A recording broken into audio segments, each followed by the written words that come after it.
Hey y'all, hey y'all, hey y'all. What's up, y'all? Happy Thursday. Happy thriving Thursday. What's up, y'all? How y'all feeling? Hey yo, I really hope somebody came to learn today, yo. I hope somebody came to learn. Hey, look, y'all see what I got, right? Y'all know how we was last Thursday, right? Didn't I tell y'all Thursday's about to look different, yo? We really about to be doing leadership boot camp, yo, on these Thursdays. Didn't I tell y'all we really was going to be getting to it? Yo, we are going to get to it. Make sure you got something to write with, something to take notes with, yo, whatever, because we are going to be going in and we not even going to have enough time for all that I want to get into today. But like, yo, we're going to get into leadership character traits. Yes, we talk a lot about what type of character traits a leader should demonstrate, but we really going to get into like listing out what some of those character traits look like. And everybody keep throwing around this word branding. We're going to talk about leadership branding. Like, what does that look like? What makes up our leadership brand? So yeah, yo, we really going to be getting into it, yo. But let me say hi to my folks real quick. Who at the top of my list? Oh, Tanner, you doing it like that, shorty? You doing it like that? The top of Success Sessions ain't coming through Thursdays. What's up, baby? How you feeling, yo? Come on, Tanner. Breathing that top spot fresh air, yo. It's different up here, yo. It's different up here, yo. Good to see you, though. How you feeling, yo? Chaos Smoothies. What's up, Chaos Smoothies? How you feeling, yo? Good to see you. Charles. What's up, Charles? How you feeling, yo? Good to see you, Charles. Yo. What's up, yo? How you doing, yo? Good to see you. Mr. Elaborator. What's up, Mr. Elaborator? Good to see you, yo. Trackstar. What's up, Trackstar? Good to see you, yo. How you feeling? Rouse. Hey, what's up, Rouse? Hey, yo, Rouse, eat a little biscuit for me, yo. What's up? How you feeling? Tizzy Tay. What's up, Tizzy Tay? How you doing, yo? Good to see you. Good to see you. Taylor. What's up, Taylor? That's Nisi Poo Taylor. I got it now. What's up, yo? How you doing, yo? Good to see you. Hey, Breezy, stop playing. You know I never skip you, yo. What's up, Breezy? Yo, yo, I'm working on my list, yo. What's up, Breezy Breeze? How you doing, yo? Lenata Activist. What's up, Lenata Activist? How you doing, yo? Good to see you. Good to see you. Kai, what's up, Kai? Yo, Kai been real consistent, y'all. Liking that. What's up, Kai? How you doing, yo? Good to see you, yo. How you feeling? Good to see you. What's up, Deasia? Good to see you, Deasia. Deasia, don't think I forgot about you. You supposed to be telling your story one day, yo, and you done let all the days run out on Success Sessions, but we gonna catch up with you on a Wednesday. You let me know what Wednesday you want to tell your story, yo, and we doing it because your story is powerful. Tiana, what's up, Tiana? Good to see you, yo. How you feeling? Marta General, what's up, Marta General? Good to see you. How you feeling?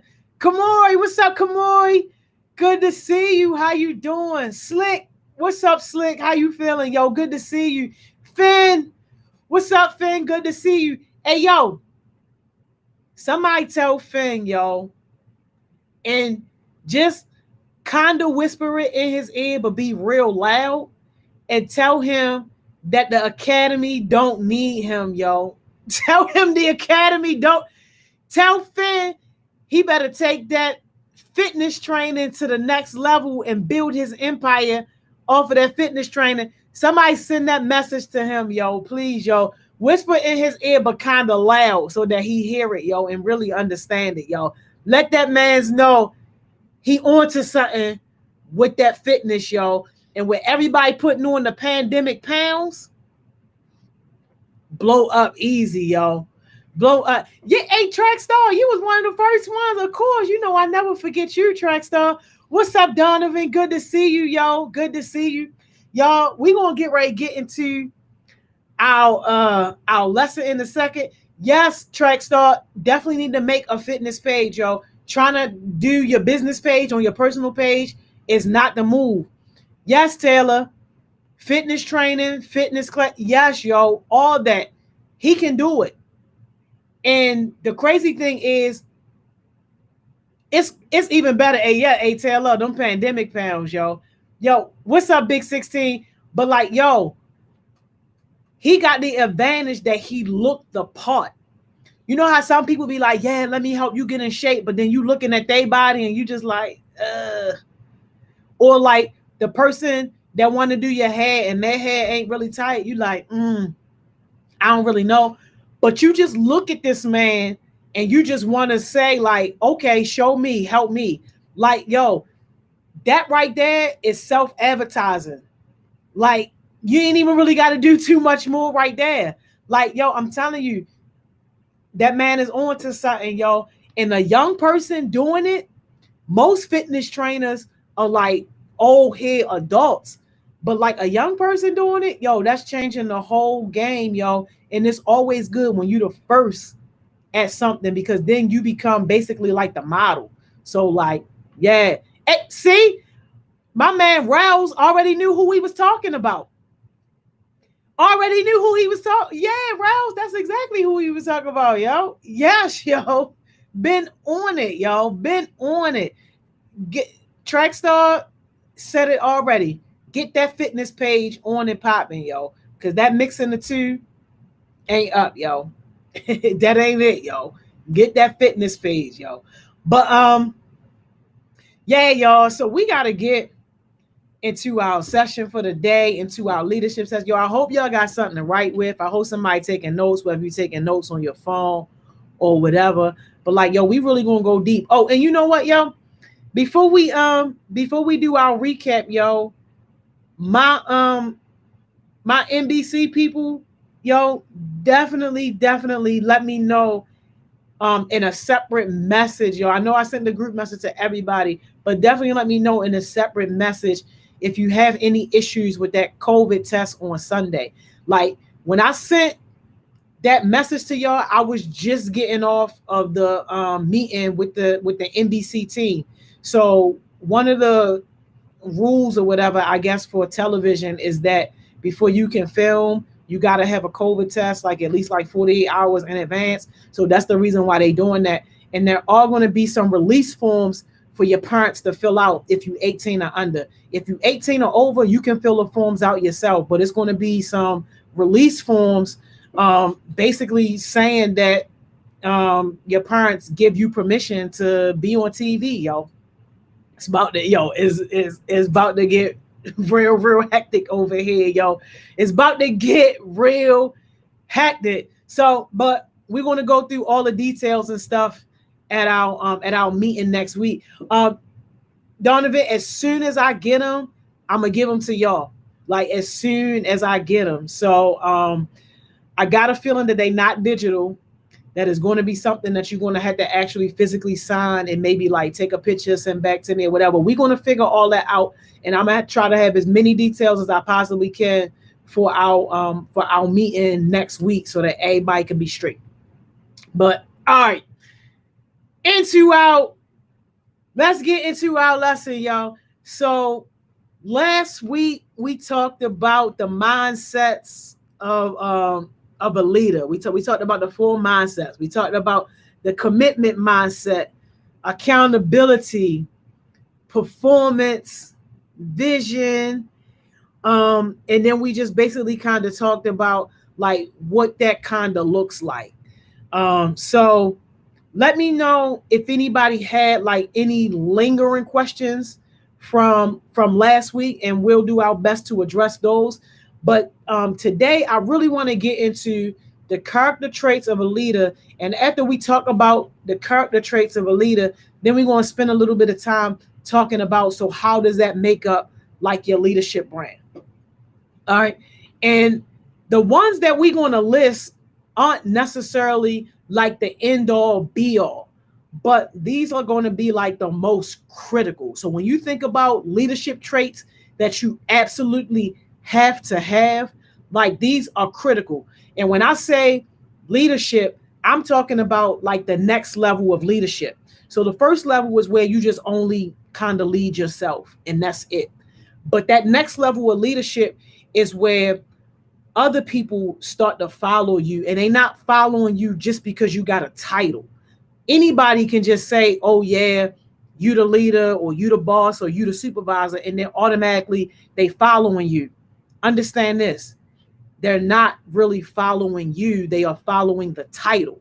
So once you lose the title, you lose the followers, you lose the respect, you lose everything that come with that title. And then the next person that get that title, now they got the followers, they got the respect, because people are only following that title. That's not the kind of leadership I'm talking about. When I say leadership, y'all, I'm talking about the type of leadership where people are inspired by you. They want to follow you, not because they have to, but because they want to. And that's a whole different level of leadership. So with these traits we about to talk about, when you got these traits, it's basically going to be guaranteed that whether or not you consider yourself a leader at that point, other people are going to automatically consider you a leader. All right. So the first one, y'all, that we're going to list right here, and y'all got to forgive my handwriting and my spelling, y'all. Look, I'm a product of Baltimore City public schools, yo. But look, uncompromised integrity. And that's always on the first of my list, yo. Anytime I'm doing like these sessions with like CEOs and business owners and like top leaders and VPs of like companies and stuff like that, like, yo, hey, yo, yes, the chicken scratch for real. Like, this is the first one that I always list, yo, because it's like the foundation. If you don't have uncompromised integrity, everything else is basically going to fall apart. And when I say uncompromised, oh, my bad, I got you. When I say uncompromised, I mean that your integrity is so strong that regardless of what comes around, you ain't moving. You're still a very flexible person. You're still a very creative person, but like, you won't be swindled if somebody say, oh, I'm gonna give you a couple of dollars if you lie for me, or I'm gonna pay you off if you do like X, Y, and Z, and you know that like that's not the right thing to do. Like, nah. People that have uncompromised integrity cannot be bought, and situations like that just don't happen with those type of people because their integrity is so strong. I hope y'all can still see the board. I pulled it down. Let me know if you can see it. And the rest of them, y'all, is really not in no particular order. But remember how we talked about this one in terms of our mindsets. Remember, one of the leadership mindsets was being a visionary. You can't see it? Yo, let me pull it down, sir. Let me know, y'all, because it's showing on my screen. Let me know. Trackstar says she can't see it too. All right. We're going to get it right. That's a little better. But remember we talked about vision. Vision was one of the mindsets. It's also one of the character traits that you absolutely have to have. You have to have a visionary's attitude in terms of being a leader. All right. The next one. And again, these ones are in no particular order. You're not going to be surprised by this one, yo. You got to be accountable. Absolutely have to be accountable. Like, no ifs, ands, or buts about that. And I think we all know what being accountable means, so we ain't even really got to do too much on that. Innovative. People overlook this one, and you can't overlook being innovative, y'all, because when you think about a leader, right, being a leader, one of your biggest jobs is going to be to problem solve. And you're not going to be able to effectively problem solve if you don't have an innovative spirit. Now, don't feel down if you aren't just like naturally innovative, because that's a part too of leadership, when you know that you got to have other people around you that compensate for things that you are weak in. So an example for me, I'm very, very weak when it comes to like the administration, paperwork, and all that stuff like that. So Miss Money Mo, she balances me out perfectly when it comes to that type of stuff, because that's definitely one of my weaknesses. So in terms of being innovative, like everybody don't just have that in terms of like the way that they think or the way that they see the world. But even if you don't think like that, you can be open to new ideas. You can be open to new ways of doing things, of looking at things. Like you can be open to all these different type of things, which basically is an innovative spirit. And yes, Kai, absolutely. Leaders are absolutely good at being able to reinvent themselves and evolving. What you're describing right now really is essentially growth. So like that's what it's about, being a lifelong learner and constantly growing. So absolutely.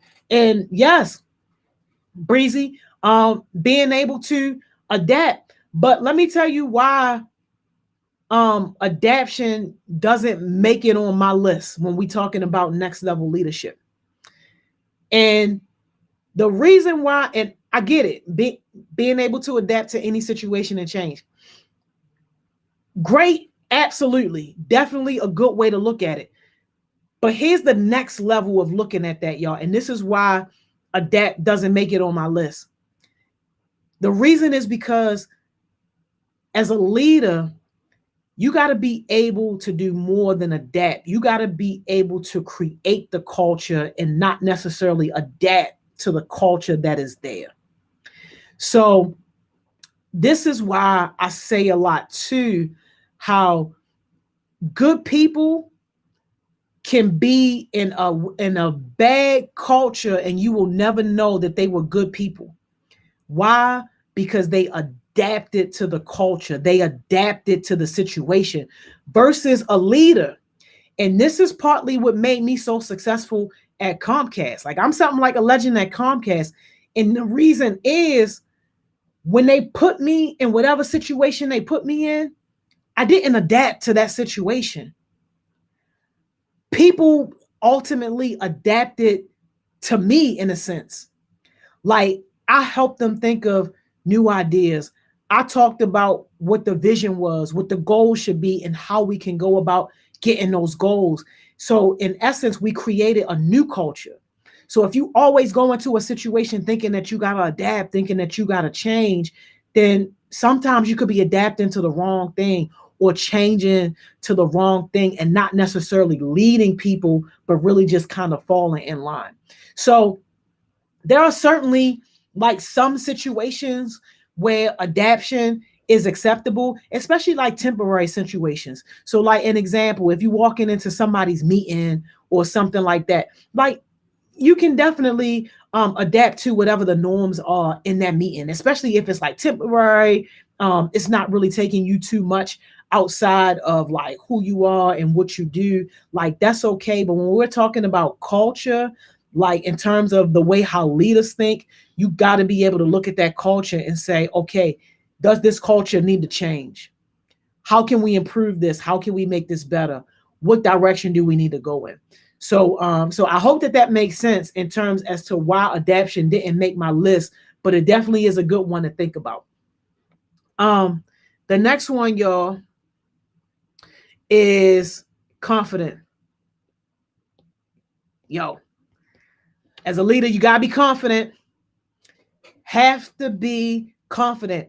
And people be confusing confidence with knowing everything.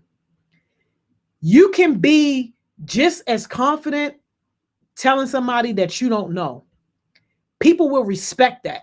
Instead of you trying to BS people around or make up a whole bunch of crap, or the worst thing is when people try to talk over top of you. You know how people try to talk over top of your head and use all these different terms and all these different phrases, thinking that they really educating you on something, but really all they doing is confusing you even more than what you was already confused. Like, yo, people don't respect that, and you don't get to be a leader off of that.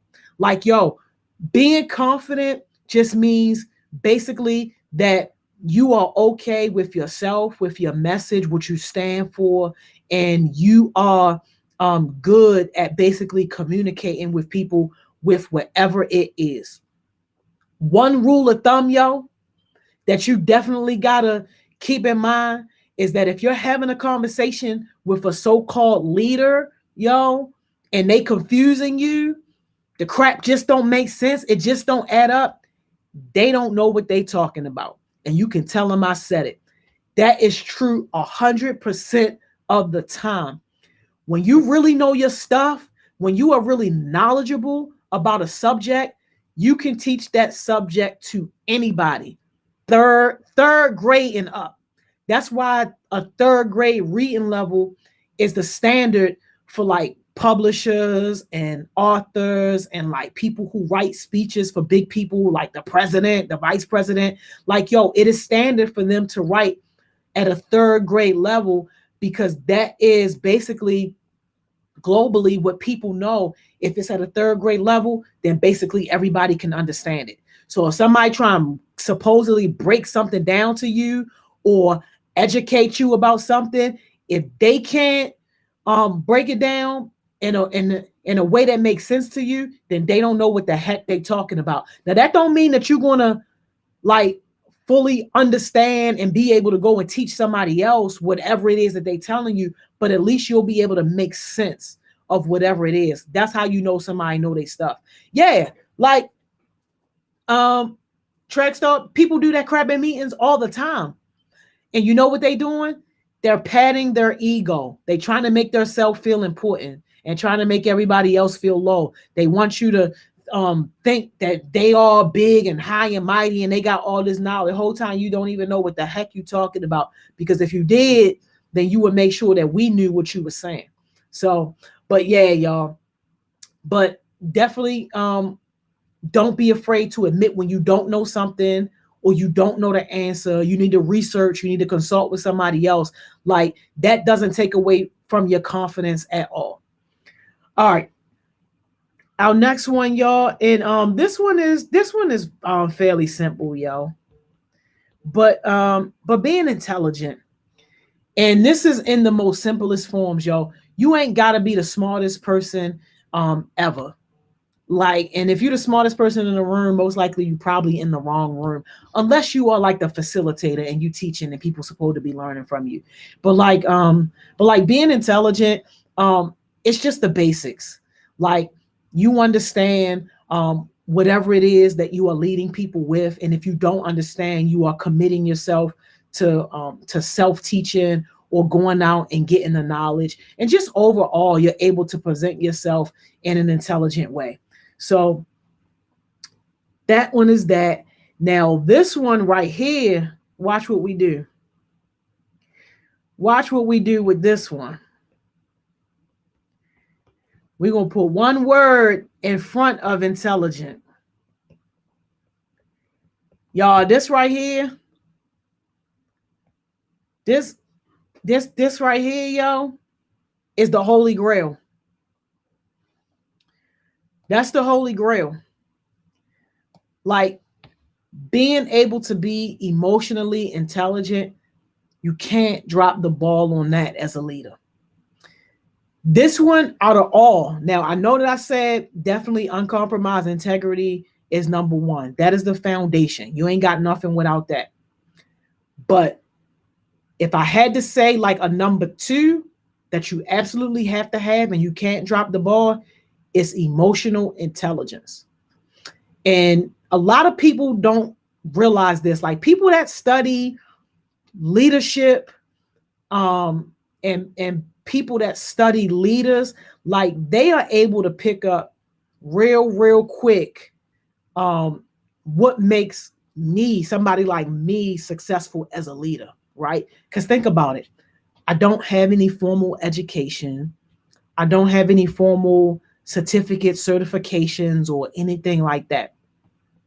People that study leadership, they spend a little bit of time with me and they see that my emotional intelligence is off the chain. Yes, I be cussing people out and all that, But that don't mean that I'm not connected with their emotions. That don't mean that I'm tone deaf to what they are going through and what's happening. I just have my own style of building relationships, um, creating my relationships, and just how I handle my relationships in my own way. But being emotionally intelligent helped me to secure positions I was not qualified to have, especially when it came to Comcast. Like, I could be in any place that they put me in. It don't matter what center it was. It could be call center, it could be tech, it could be retail. It didn't matter, y'all. By the time I spent a few weeks in there, people wanted to work with me. People wanted me to be their leader. People wanted to do a good job, not because now all of a sudden they love Comcast and they believed in Comcast, but they loved Joni Hollifield. They believed in Joni Hollifield, and they felt like they mattered. You'll know you're doing the emotional intelligent thing right as a leader when people who you are leading feel like they more than just a number to you. When they feel like that they aren't necessarily like bothering you or interrupting you, but they feel like a part of your work. Like, a lot of this is really just caring about people and really wanting to see other people do good and grow along with you. You're going to have a hard time in like a high leadership position if you don't like people. Like, you got to have a genuine love, some kind of genuine care for people in order to be effective in this area, because this is one of those things that you can't really fake. Like, people are going to be able to tell whether or not you really F with them. People are definitely going to be able to tell whether or not like you really care about them and you really want to see them be successful or not. So when it comes to being emotionally intelligent, like, yo, you really got to be able to find your foot in that and be able to create connections with people that's beyond just whatever work that they do for you. All right. Let's move on down this line. Where we at? Effective communicator. And this one is kind of self-explanatory, y'all. Like, just being in any leadership position, you got to be able to be an effective communicator. And that goes both ways as well. Like, not only making sure that you are communicating with people like verbally, but also that you are reaching people and helping people to understand whatever message is that you're trying to convey, because sometimes messages get lost. And unless you intentionally try to learn somebody's communication style, then you'll find that your communication might not be all that effective, not because you don't know how to communicate, but because you don't know how to connect with that person. So when you get a team and you're thinking about being a leader and you managing situations, you really got to be cognizant about making sure that you are connecting with people on their level in the way that they can understand in order for your communication to be effective. It's not enough to just have big words and to be able to do public speaking. That's not enough on that. All right. Moving right along, y'all. We're going to keep with these E words, y'all. Empathetic. It's a big one.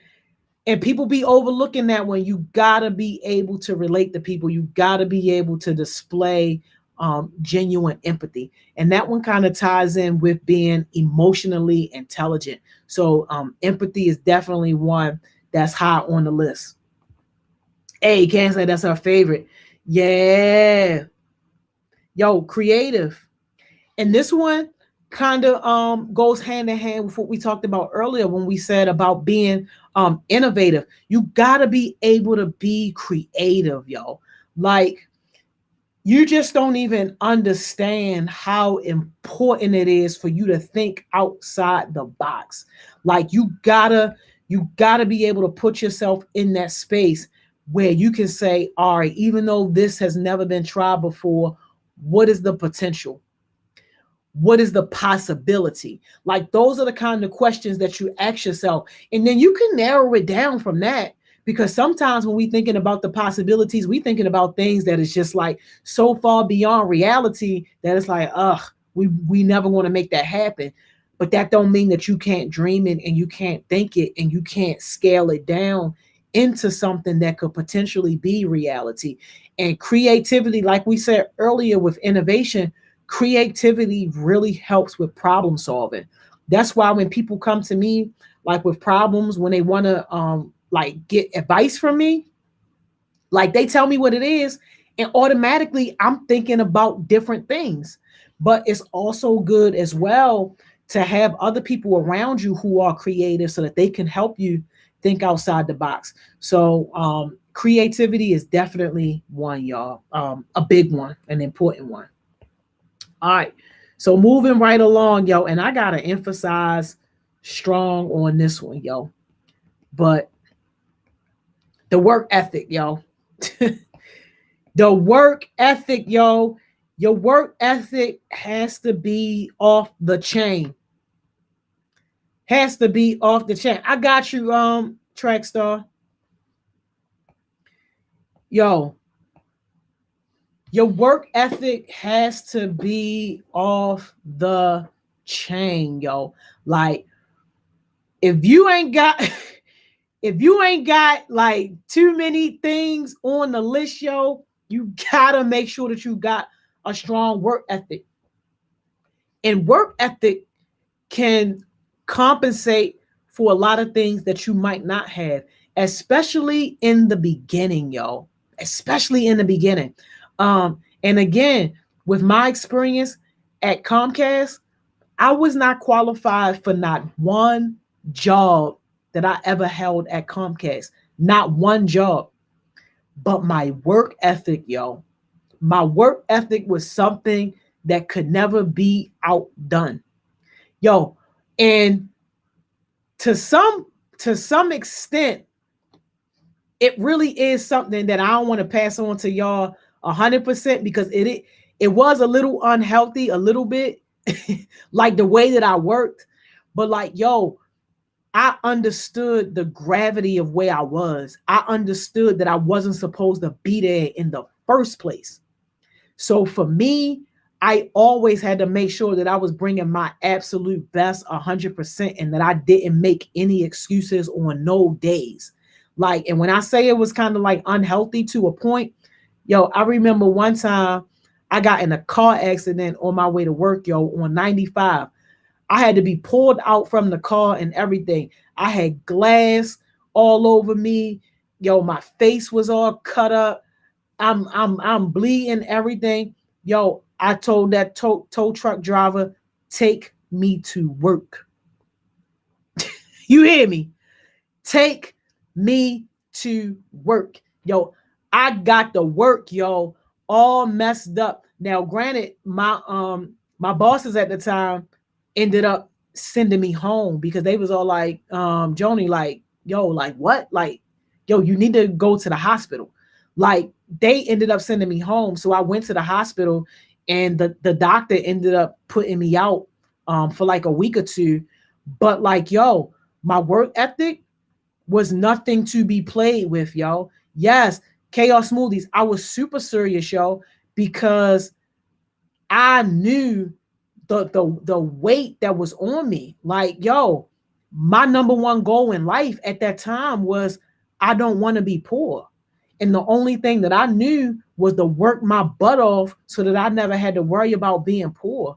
But I wouldn't advise anybody to go to that extreme. Like if you in a car accident, like seriously, go take care of yourself. I wouldn't advise anybody to go to that extreme, but figure out what you can do to set yourself apart when it comes to having that high work ethic. One thing that I did like religiously, anytime I got a new team or I was placed in a new space, anytime that happened, I always made sure I was the first person to get the work and I was the last person to leave. And I did that for maybe about 6 months straight. And that was like me saying to my people, I'm going to push you, but I'm also going to push myself. And silently, I gain respect. Like that was just a way for me to gain respect so that people can see, yo, I'm pushing you on your work ethic, but I'm showing you that my work ethic is a beast, nothing to be played with. So definitely having a strong work ethic, y'all. Very, very, very important. Um, this one right here, y'all, and I know y'all hear me talk about this one all the time, yo. Reliable, yo. You gotta be reliable. Who are you leading if people can't depend on you? Like seriously, yo, who are you leading if people can't depend on you? Oh, and you know what? One other thing about that work ethic too, when we said that sometimes it can compensate for stuff, y'all. People will take a chance on you when they see that you work hard. I've done it plenty of times in terms of hiring people at Comcast. I will throw somebody's resume in the trash. They got all the necessary experience, they got all the necessary education, but like, yo, their work ethics looks like trash. And I will hire the person with no education, with no experience, that person that just need a chance because their work ethic is off the chain. Yo, yeah, people love that because when your work ethic is strong, 9 times out of 10, you are a coachable person, you are a learnable person, and people like that. So I just had to plug that in real quick on the work ethic. But reliable, yo, you got to be reliable. Who's trusting you as their leader if you're not reliable? Who's going to want you as their leader if you're not reliable? You got to find it in your spirit somewhere, somehow, that your word means everything. Your word means everything. Mom said, can you speak more about reliability? Because some people don't understand that it's more than just them and people are counting on it. Yes. Yes, absolutely. Hey, Cam, yes. Luckily, they took a chance on me, yo. His name was Mr. Walls. I will never forget that man, yo. Luckily, he took a chance on me because if he didn't, yo, I would not have this experience at Comcast. And you're right, I would not be able to share some of the stories and just some of the things that I learned. And yes, Ma, we got to go in on reliable because it is so much more than just people counting on you. Like being reliable and having your word mean something is the same thing, yo. People know when I say something, they ain't got to worry about it. If I say I'm going to take care of it, people are no longer worrying about it. Why? Because they know that I'm reliable. And the first person you got to be reliable to is yourself. If you constantly letting yourself down and if you can't be reliable to yourself, it ain't nowhere in the world you're going to be reliable to other people. But when it comes to this leadership thing, yo, if your word don't mean nothing, then basically as a leader, you don't mean nothing. Nobody's going to take it serious. Your word has to be the equivalent of $1 million, yo. It has to be. And the only way that you can build up your reliability is to continuously and consistently show up. Do what you say you're going to do. And if there are extenuating circumstances that keep you from doing whatever it is that you promised you was going to do, the person can't be finding out from somebody else, and they can't be finding out because you showing up late or you just did a no call, no show. The person got to be finding out from your mouth and from your mouth only. And you got to be telling them as soon as you know. Like, yo, yeah, Cam, I feel you. You and Ma General, yeah, expectations be low. Be anxious when you leave. And me, I'm at the point, some stuff, I'm just not going to put it in your hands. It's like, it's at least 3 people that I wanted to put on that NBC opportunity, but I didn't because they not that reliable. And you are only as good as your last hit. Let's be clear on that. People will be famous for telling you all this long stuff that they did. Oh, I did this. Oh, I did that. Oh, I did that. Yo, you're constantly being judged by your last performance. And if your last performance was trash, don't expect to get the next one. And this is not to say that you got to be perfect, y'all. Don't confuse this with perfection. We not being no slaves to perfection, but what we are doing is our behavior is demonstrating that we're reliable. If I gotta call somebody and backtrack on my word on something that I said, that person, number one, already knows that it was probably my last resort. And they already know that I probably tried everything before I even broke down and called them, because that's how reliable I am. And when you build up that type of reputation, like, people will definitely give you grace and people will definitely understand. And it won't tarnish your reputation. It won't tarnish your brand as a leader. People respect that. Why? Because I'm telling you what my situation is in real time, and I'm working with you to figure out like what we can do, whether it's resolving it or getting somebody to fill in, like whatever the case is. Like, this is not about being perfect. Yes, really, bro. I hate that perfection mess too. It just holds you back. This is not about being perfect. This is about the behaviors that you just need to ingrain in your mind if you want to be a successful leader. So being reliable, yo, don't even think about calling yourself a leader if you can't first call yourself reliable. All right. And I know y'all know about this one because I talk about this one way too much, y'all. Consistent. Yo, gotta be consistent. Yo, nothing works if you're not consistent. Like, yo, everything rises and falls on your consistency. It's not enough to just do stuff, yo, on the days that you feel good, on the days that you want to. Like, yes, Donovan, consistency is absolutely key. Like, this one, you got to ingrain in your mind, and you got to get yourself in a good habit of being able to be consistent and being able to push through challenges and situations and things that come up so that you are able to build yourself as a consistent leader. All right. Sheesh, yo. Our time already. All right. We got to get through these next ones because I really want to get to this leadership branding, yo. Optimistic. Yes, Ma, absolutely, yo. That discipline go hand in hand. Optimistic, yo. As a leader, you absolutely, yo, even in the toughest, darkest situations, you gotta be able to see another side.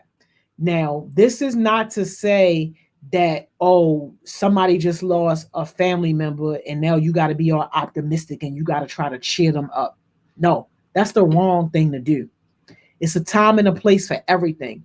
It's a time and a place for us to grieve. It's a time and a place for us to be sad. It's a time and a place for us to feel depressed. It's a time and a place, yo, for us to just not feel ourselves. It's a time and a place for everything. But as a leader, yo, and again, we talking about that next level leadership where you got other people under you. Somebody has to be the calm in the storm, and that somebody has to be you. So when people are going through tragedies and people are going through issues, and you got this team that you're trying to manage, and you got these people that you are leading, you have to be the calm. Don't disrespect people by ignoring their feelings or not validating how they feeling. Like, don't be that leader, but definitely be the leader that when they are ready, you can help them see the other side. You can help them get towards having an optimistic vision. And it's also key too, because as a leader, you're going to have to deliver a lot of hard messages. The stuff that be coming down the pipe and the things that got to get to your team, those things are going to come through you. And if you only know how to deliver messages where you are causing panic, you causing headache, you causing anxiety, like if you only know how to deliver messages and that's how people walk away feeling, you're doing the leadership thing wrong. You got to learn how to deliver messages that could potentially trigger people's anxiety, but also help them see the optimistic side. So it's just an attitude. It's just a mindset that you want to keep with you. And you got to determine for yourself when's the appropriate time to balance that. All right, here we go, y'all.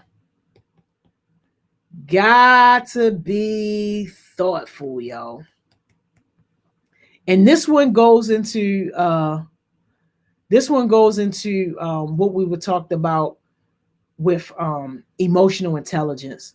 Like just being thoughtful with your words, being thoughtful with your actions, with your behaviors. Like you when you move into the leadership realm, yo, you can't really just be like willy-nilly no more. Like you can't like you lose that space to just kind of like pop off. You gotta be thoughtful, y'all. And again, we don't want to get stuck in a perfection trap, but we do want to make sure that as a leader, we're giving thoughtful direction. We're giving thoughtful guidance. People know when you just blowing them off. People know when you really don't want to be bothered and you just saying any and everything just to get them off of your line. You don't gain respect like that as a leader. And you would be better off if somebody hits you up at a bad time, at a time where you can't be thoughtful. You'd be better off just either waiting until a time when you can be thoughtful to actually respond, especially if it's not urgent, or just telling the person that you need some time or scheduling some time to talk with them or whatever so that you can be thoughtful. But you don't want to get into the habit of being one of those leaders that's too busy for the little people, because that's how people will see you. And you lose your respect, you lose your credibility when you start becoming that type of person. Basically, that's an a-hole. Don't be an a-hole. All right. Moving right along, yo. Gotta be humble. Gotta stay humble, yo. As quick as you got it, it can be taken away, yo. Don't ever allow your ego to get so big and to get so crazy out the roof, yo, that you forget who you are and how you got there, yo. You gotta remain humble, yo. This one is so important. Need this. Got to be able to be a problem solver. And I know that we talked about problem solving when we talked about like innovation and like being creative, but you're going to be looked to as the problem solver. You can't be the person to throw your hands up. You can't be the person to give up. You got to be the person to sit down and work through whatever hard issue it is. You got to be the person to sit down and commit to getting whatever the problem is. Not to say that you got all the answers. Don't misunderstand. Just because you're a leader, you don't all the answers, but you can commit to finding the answer. You can commit to getting the answer, or even bringing in the expert that can explain the answer, whatever the case may be. But you got to be in problem solving mode, because leadership, a big bulk of it is solving problems. Like you can tell who the leader is in the group when you got a chaotic situation going on. When you got a whole bunch of mess going on, when the storm is real heavy in the group, you can tell who the leader is, because the leader is the one standing in the middle, helping to bring people together and helping to solve whatever the problem is that's causing the storm. So that's that, y'all. All right. Ambitious. Forgive my spelling, y'all. I just be spelling stuff any old kind of way, y'all. But leaders are ambitious, y'all. We're always looking on the horizon, always thinking about preparing for and getting other people ready for what's next. We are never satisfied with mediocre. If it's mediocrity you're trying to give me, don't give me nothing at all. You got to keep that spirit of being ambitious, of reaching beyond even what you might think that you're capable of achieving. Because like, yo, if you limit yourself, then you already lost. At that point, the world don't even got to throw no challenges at you. The world ain't got to throw no issues or adversity or nothing like that your way. Yo, if you done already limited yourself, you got to have this mindset and you got to have this spirit that truly and honestly you can do any and everything like that you want to do. I mean, and we know that there are a lot of physical limitations or whatever, but I'm talking about being ambitious, like as a leader, in terms of what you can do with your team, what you can do with your life, what you can do through other people by helping other people grow. Thank you for that spell check, Chaos Smoothies. I think I might got it right. Thank you so much. All right, y'all. We winding down here, y'all. We winding down here. And remember this one from the 4 leadership mindsets that we talked about, yo. Passionate. You gotta be passionate, y'all. You got to be passionate. And people should be able to feel that. Your energy is everything as a leader. That's why I'm so like cognizant about how I show up. Like if it's something that I'm in charge of, if it's something that I'm leading, you're going to know because you're going to feel my energy. I'm showing up every single time. You're going to be able to tell that I'm passionate about whatever it is. It's no doubt in nobody's mind, people that know me, that I'm passionate about young people. Nobody can doubt that I'm passionate about leadership and building up leaders. Like, yo, nobody can doubt that. So you gotta figure out like what space you're in and whether or not that space lights up that passion inside of you. And this is the hard part, y'all. This is the reflective part that a lot of people are scared to do, that they don't want to do. Really look and see if you're in the right space. Because if you're doing something that you're not passionate about, that can explain 90% of why you slacking, 90% of why you failing, 90% of why things aren't going the way that they should go because you're not passionate about it. And we don't have enough people that can be honest with themselves and say, you know what? This ain't for me. This ain't for me. But you can't allow yourself to fall into that space. And that's why me as a leader, that's why I keep the door open all the time. The door never closes. You are never trapped in a situation. And look, I'm not trying to drag the food insecurity team, but I'm going to use them as an example real quick because they the most recent example. Most of my recent messages in that group chat, because the axe is coming, but most of my recent messages have been, if this ain't for you, drop off now. If you don't want to be here, then let us know and go ahead and exit now. Make room for somebody else. And people don't be wanting to have that hard conversation because they holding on for the check. They holding on for the clout.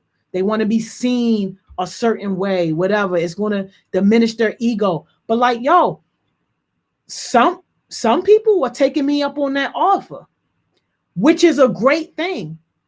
And as a leader, yo, you got to, number one, hold yourself accountable to bringing passion to your work, whatever it is.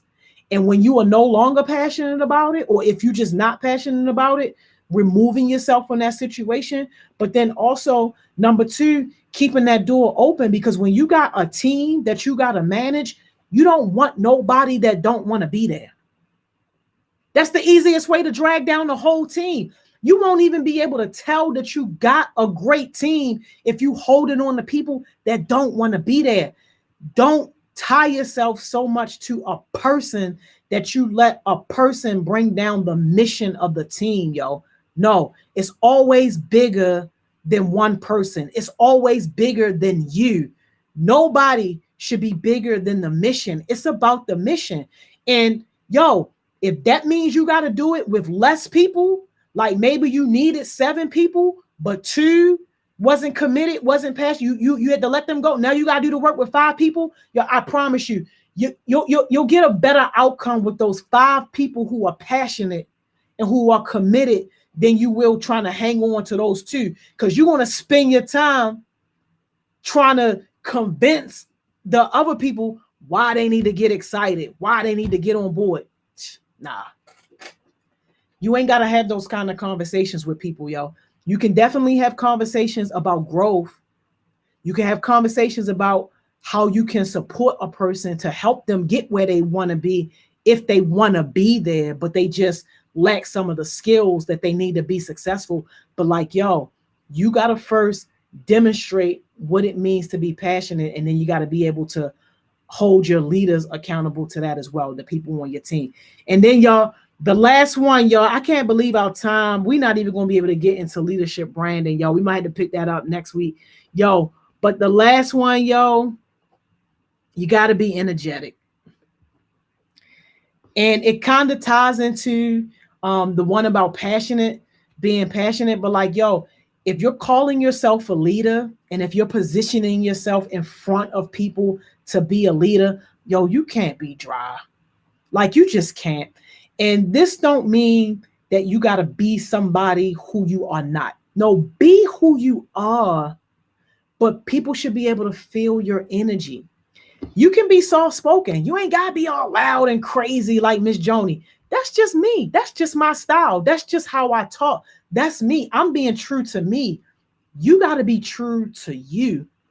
You can be laid back. You can be chill. You can be all that. But people still got to be able to feel your energy. And if they can't feel your energy, and if you're not being energetic, then, yo, cancel the whole leadership thing, because nobody's going to want to follow you. Even dry people who are naturally dry people don't want to follow a dry leader. Even dry people know that to be in a leadership position, you got to be able to bring some sort of energy. And y'all, remember, as the leader, everything falls and rises on you. So your energy, what you bring to the table, what you bring to the room, yo, that's going to dictate how the room operates, how the room moves. Like, it's on you. So you got to be able to look at yourself and just figure out, with who you are and the natural character traits that you bring to the table, how can you infuse these character traits as well to build yourself as a leader? Big 16, you crazy. Nobody loves Tech Tuesdays. You are crazy. But y'all, we are pretty much at our time, y'all. This was a great conversation. Next week, we're going to get into leadership branding. Let me write it down so I don't forget. We ain't have enough time to get into it, y'all, but I promise you, next week, we're going to make sure that we get into this one, because this one is an important one. I feel like we talk about branding a lot, like we throw that word around a lot, but we've never really like defined it in essence. Like, we never really dissected it. And we're going to dissect it from a leadership perspective.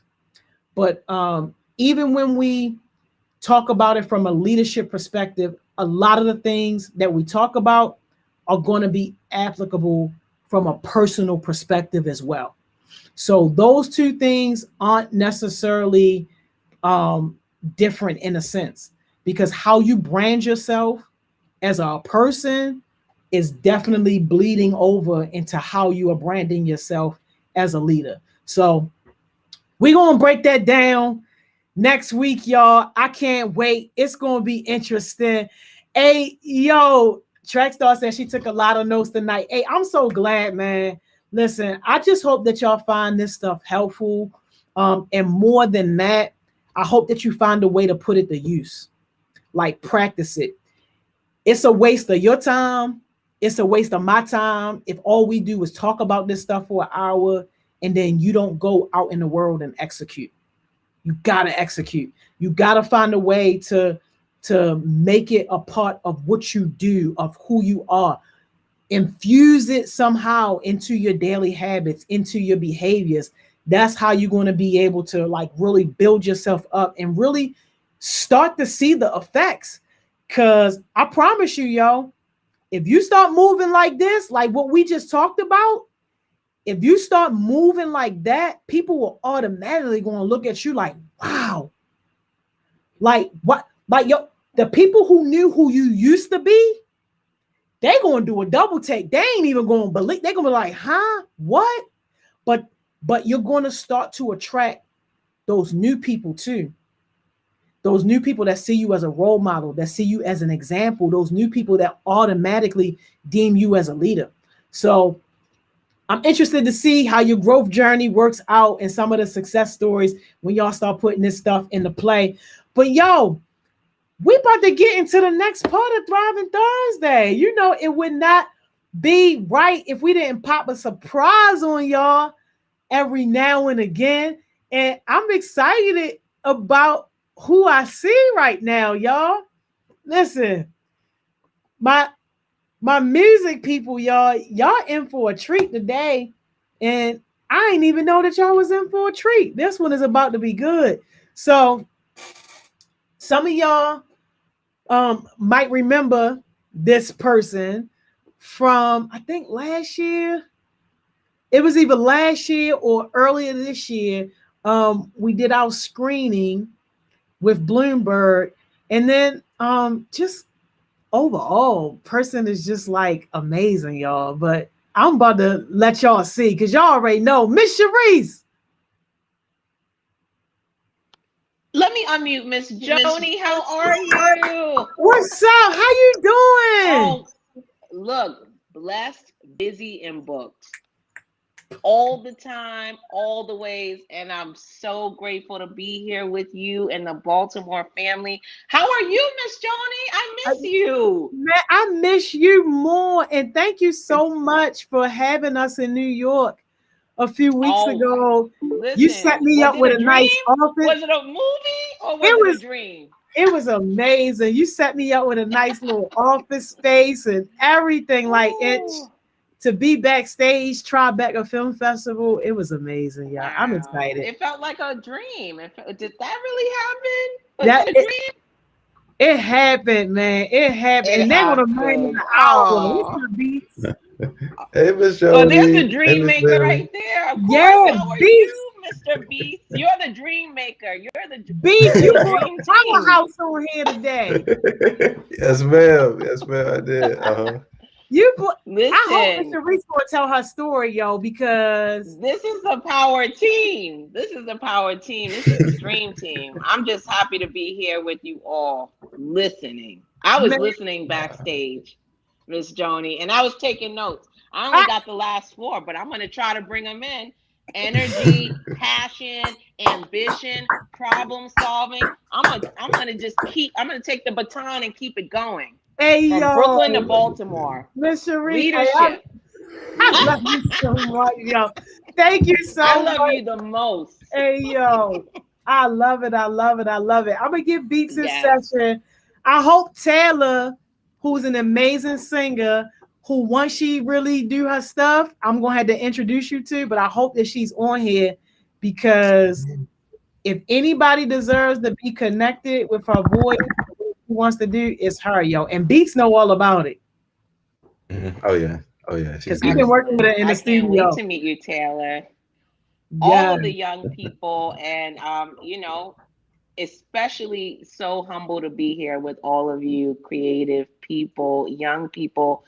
Listen, I'm gonna try to do as much listening as talking, as much learning as leading, but at the heart of this is love. If you don't love what you do, if you're not passionate about what you do, whenever Khalil Beats, whenever you reach out, I feel your love. I feel your passion. So when you reach out with love and passion, the only answer is yes. Oh, that's right. Yes. All right. Well, Beats, I'm giving you your session. You already know I'll see you back, but thank you so much. I'm excited for this one. Yes, Miss Joni. I'll see you in Baltimore soon, hopefully. Yeah. Yeah, and we're going to do another field trip to New York, and I'm going to bring some New York beats. Yes. All right, see y'all. Love to see you. Have a good one. Take care, Miss Joni. All right. It is lovely to meet you here, Miss Bailey. You are a dream. You're a dream come true. So I'm so blessed and honored to be here and to be invited. So thank you. I'm like I said, I promise to try to do as much listening as I do talking. So you can just lead me in the direction of share stories and hear stories. Okay. Well, y'all, let me do a proper introduction first because, for everybody, I love to gas them up. Y'all, we got Miss Sharice Bullock Bailey here today. She's part of the GFS staff as the Chief Strategy and Partnership Officer.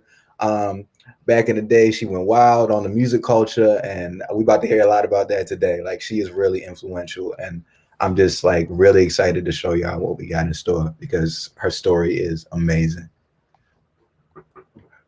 Yes. Thank you so much for that kind introduction. Well, where I could probably get started off, Beats, you are so kind and generous with that introduction, but is to tell just a little bit about my story. And Okay. if there is a headline, it will be Brooklyn to the world. Okay. I'm Hmm. from Brooklyn, born and raised. I'm actually, some people say that, hip hop was born in 1979 in the South Bronx. Well, I was born in 1979 in Brownsville, Brooklyn. And, in terms of culture and music and communication around the time that we're in, many people consider the time that we're in turn of the century. It's a real term. It really actually talks about the 20 years before the century mark, which is 2000, and the 20 years after. And so, in terms of my upbringing and my personal history, I truly am a turn of the century uh, leader. I'm a turn of the century citizen. And being from Brooklyn is just as close to being from the world because where I'm from, it's a melting pot. And where I grew up, my family grew up in Brownsville, Brooklyn, and on my block alone, my mom was born in Panama, and her family is also from Barbados in the Caribbean. And Okay. my father is African American and indigenous from North Carolina, Alabama.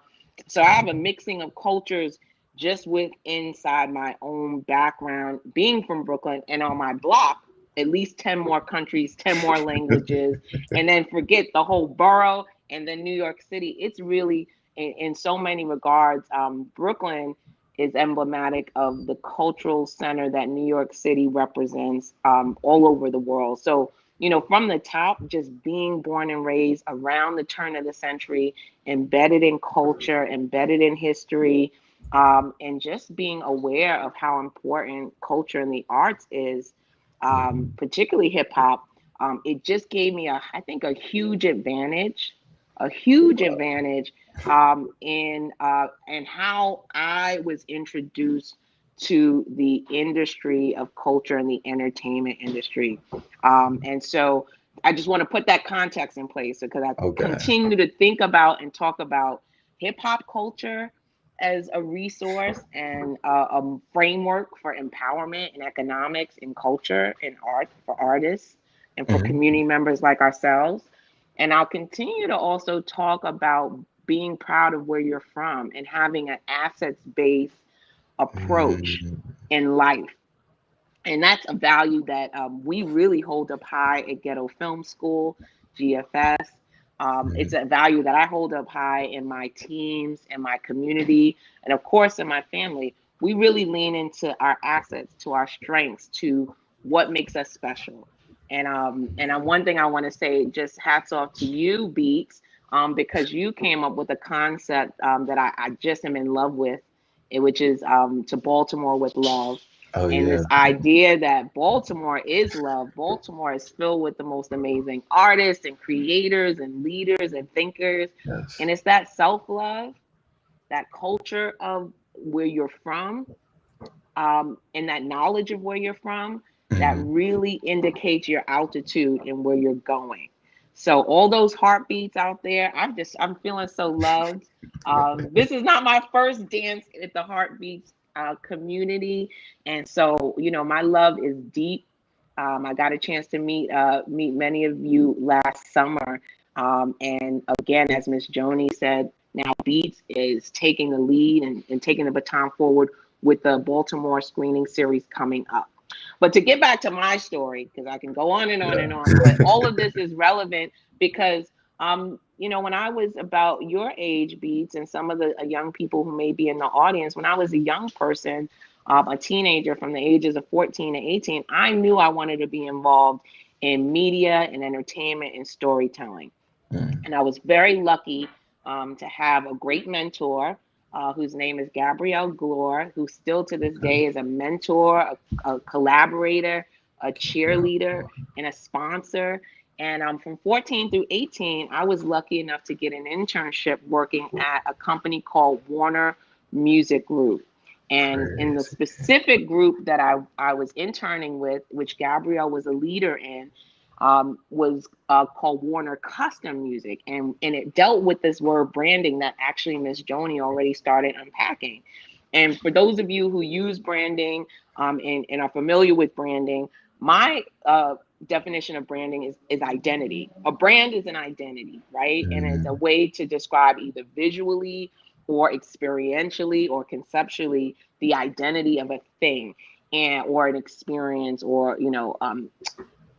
for instance, in music, there are different brands in music, right? You might think about Def Jam, a classic, iconic brand. We think about Def Jam, you think about black, white lettering, right? You might think about Bad Boy. You might think there was a time I was talking about having the gear, the merchandise in hip hop culture, where if you had the Letterman with either Bad Boy on the back or Def Jam on the back, people knew what kind of music, what kind of brand you were connecting to, and so on and so forward. And so the internships that I had in my formative years looked at music as a brand, and it also looked at all of the content being created at an entertainment company, whether it's in sports, publishing, television shows. It looked at that connection between music, which is so universal, right? Perhaps the most universal language that we all as human beings connect to. It took that power of universality in music and helped to make connections, helped to make values, helped to make community with other experiences in the brand of the Warner family, which could be magazines, books, race car driving. We did some work with NASCAR. So it was a way to take ideas. Branding was a way to take ideas and make them very concrete to different audiences at different times. So for my formative years, I was thinking about music, right? Not only as the song that plays on the radio, but how music would show up in maybe a sneaker ad, or how could music show up in a sporting event or in a live concert event with entertainers from all different perspectives, and not just hip hop. We're talking country music, we're talking rock and roll, we're talking reggae music, world music, classical music, orchestral music, music of all backgrounds. And so, I just feel very lucky and privileged to call out Gabrielle Glore, one of my first mentors, big sister, role model, because I could see myself in this career because I had a woman who looked just like me, taking interest in me, being the boss, and trusting me to do really big assignments. And she trusted me because I worked hard. I showed up early. I left late. I did all the things that, we know we're supposed to do when we are in intern roles, right? I did all of those things, but more than that, and goes back to just what I just feel in this room, even virtually, is I was passionate. I was passionate about the musicians, and I was curious.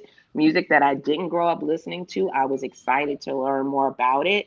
And I was open enough to think about all of these ideas coming together and helping to be a problem solver and just come up with solutions rather than more challenges. So all of those things in my internship years, from 14 through 18, having a mentor who believed in me, trusted me, and also looked like me was a gateway into what I would do in college, which was another layer of development. It was another layer of training. But more than anything, for me going to college, and I'll tell you more about college in a second, but for me going to college, and I know you call me sort of, being at the epicenter of college parties, and that's a good title. I'll tell you some good stories about that. But for me, it was the idea that I could have fun. I was passionate about what I was doing. I was learning. And I knew that there was a career and a whole field beyond where I was in that moment.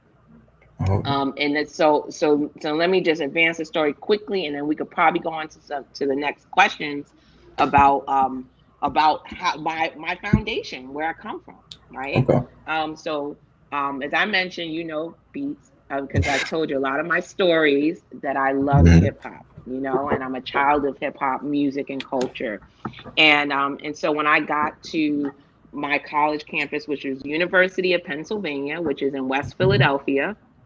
I got to college in 1997. And when I got to college, it wasn't a new place for me. It was actually a place I had been to before, because in my internships, Philadelphia was a market of interest, a big music market, right? You have Gamble and Huff, you have The Roots, you have, so many, Patti LaBelle, you have so many iconic musicians who come from Philadelphia. In fact, the sound of Philadelphia is world renowned. So I already had a connection to Philadelphia, and because of my love for music, my passion for music. So when I got onto campus, long story short, because of my internships, I already had a job set up. Because I worked at Warner Music in high school, I already walked into college with a campus job, which was called college marketing rep. And that was a big deal in my days. In the 90s, if you were a college marketing rep, it means you had a couple of things that a lot of people didn't have in those days. Number one, you probably had a cell phone.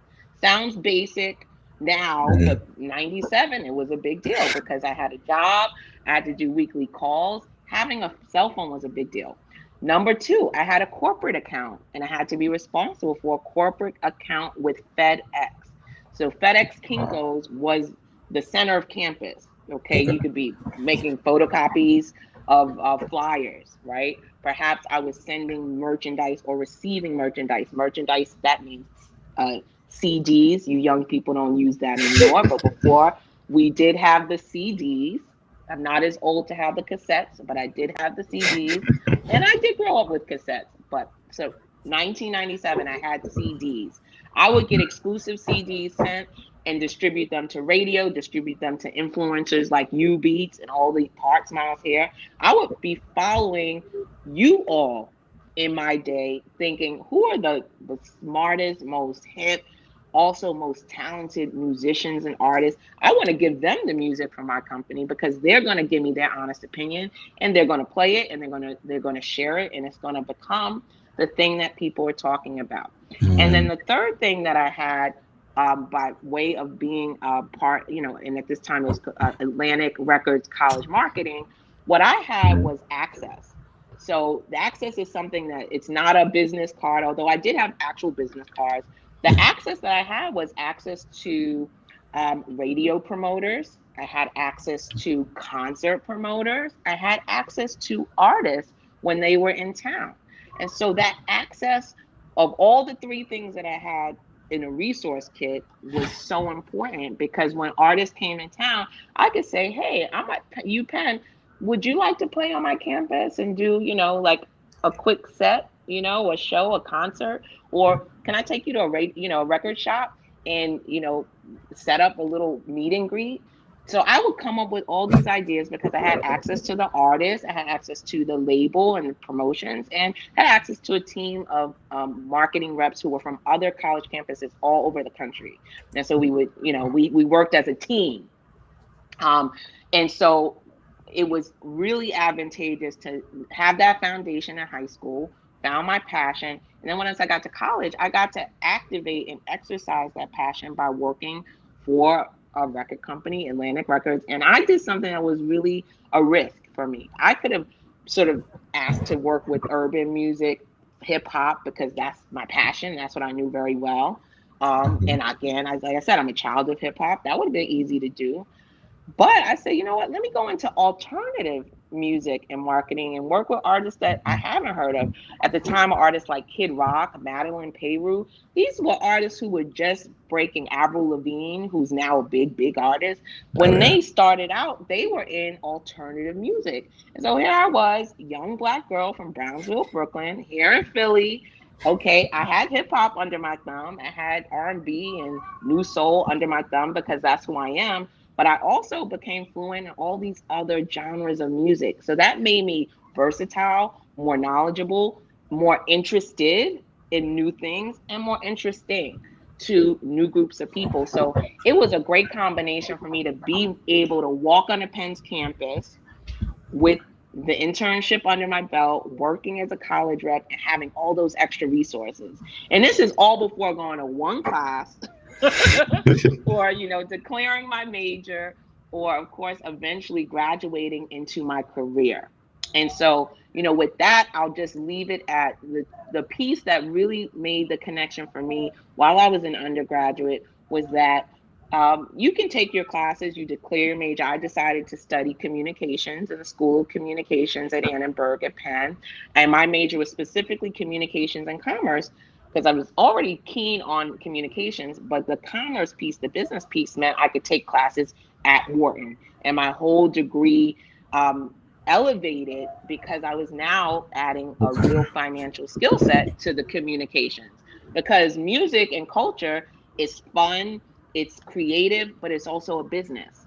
And so I was able to take courses that align with my passion, gave me a skill set. And then when I was ready to graduate college, I wasn't only looking at opportunities in music, I was looking at opportunities in consulting, management consulting, and I was looking at business opportunities in the finance world. And eventually I chose to go to a great firm on Wall Street called Goldman Sachs. And I'll stop there right now because, the last note I'll say, the real college parties for me happened as a producer because Oh, wow. of my work as an intern at Atlantic Records. I had a real advantage in learning how to promote and to produce concerts. So for all of my 3 years, I was involved as a producer on campus, and it was part of student government. We'd have, 6-figure, 7-figure budgets. Okay, big college campus, and they trusted our student leaders to produce concerts. So some of my best concerts first year, one of my favorite concerts was Busta Rhymes, Rod Digger. Intimate, awesome, and high energy. The following year, R&B and hip hop was big. We did 112. We did reggae artist Spraga Benz. And then we did all of these amazing hip hop artists from the 90s, Brand Nubian, Mobb Deep, the classics. This was the 90s. And we did it at a place called the Armory. For you young people in the audience, if you've never heard of a film called The Show, it's a documentary, look it up. It's a huge hip hop concert that was produced at the Armory in Philadelphia. It'll make you love hip hop over and over again. And then some of my other favorite concerts, we, for Spring Relays, which is a big track and field event, we would always do a mega concert. And my favorite, we brought the whole Wu-Tang Clan. Method Man, Redman, Ghostface. I mean, it was a movie. Beats. That's what they say now, right? It was a movie. It was so awesome. So those are some of my favorite concerts, and I can't forget the Roots and the Mighty Mighty Boss Stones, and I mean, we did some of the most iconic concerts that the university has ever seen, and we were able to do it because we worked as a team.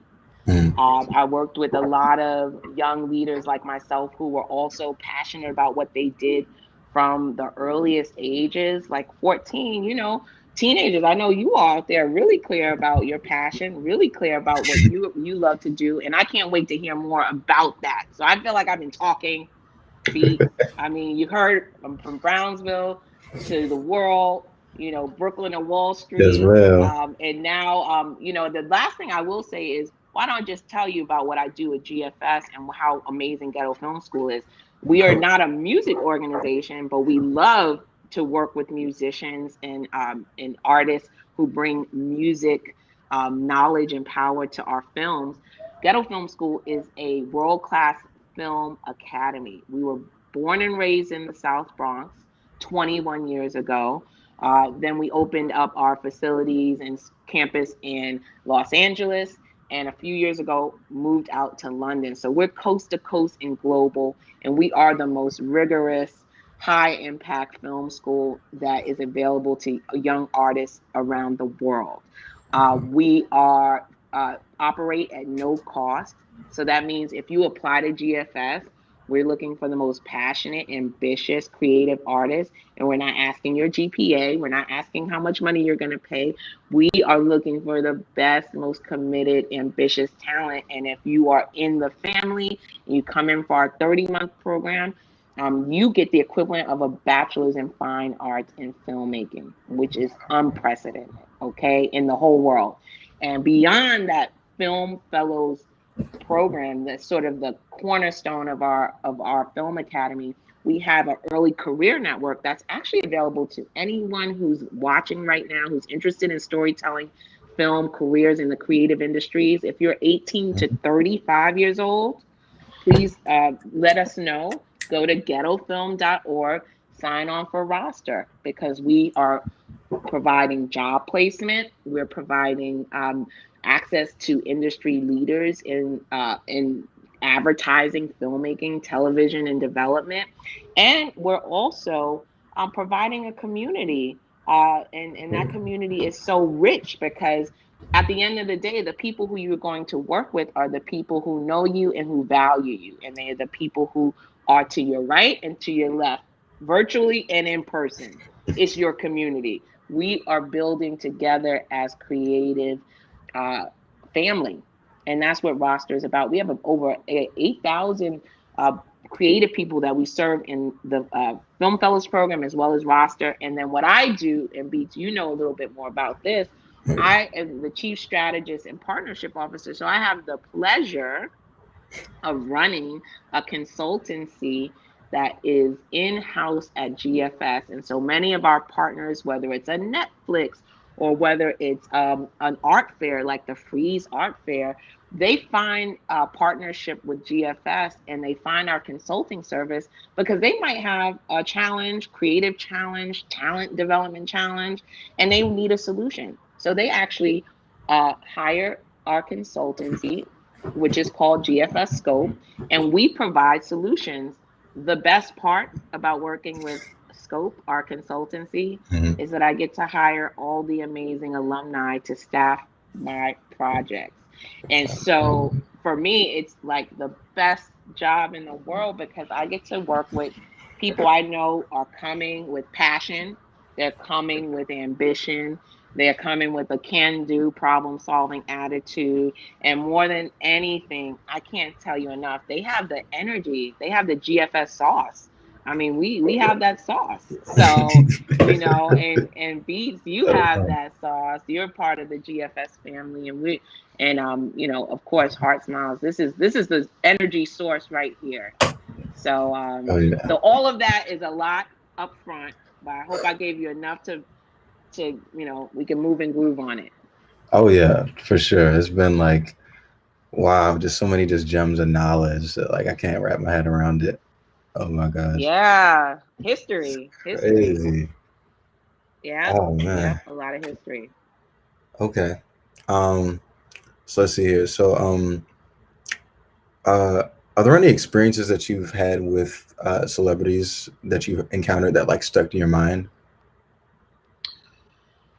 You know, it's interesting when I hear the word celebrity, you know, celebrity is one of those words that I'm gonna pick apart. You know, I think growing up, I remember when I first felt like, oh my goodness, I was so excited to meet Magic Johnson, right? I remember as an intern, I personally played sports. I loved basketball. I was a point guard. I ran track, you know, shot put, long jump, sprinter, volleyball, tennis, you know, all American style, just kid from Brooklyn with a lot of skills, like all of us, right?